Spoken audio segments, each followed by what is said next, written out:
สุดท้ายที่เฮาได้เฮียนด้วยกันปีสุดท้ายที่เฮาจะต้องจากกันผ่านการเฮียนผ่านวันเวลาจนทำให้เฮาได้รู้จักกันได้เป็นเพื่อนกัน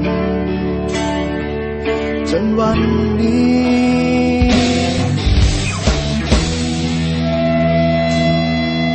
มาถึงม.7 ปีนี้ก็เลยห้องเพลงนี้แทนใจก่อนที่เฮาจะจากไปห่างกันให้ทุกคนจดจำในใจ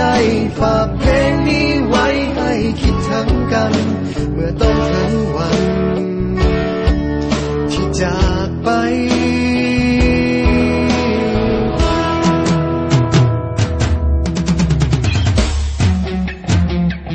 ก็เลยเขียนเพลงนี้ขึ้นมาให้ทุกคนรู้ไว้ออกมาจากหัวใจของเพื่อนคนนี้ถึงจะอยู่แห่งผลได้ยังคิดถึงกันทุกวินาทีจึงขอมอบเพลงนี้แด่เพื่อนทุกคน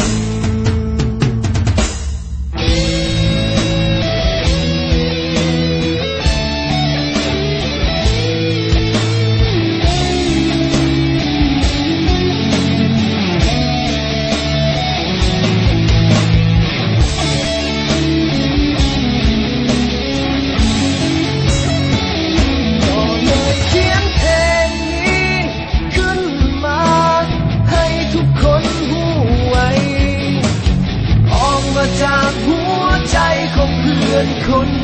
นี้ถึงจะอยู่แห่งผลได้ยังคิดถึงกันทุกวินาทีจึงขอมอบเพลงนี้แด่เพื่อนทุกคนสุดท้ายนี้ที่บอกเอาไว้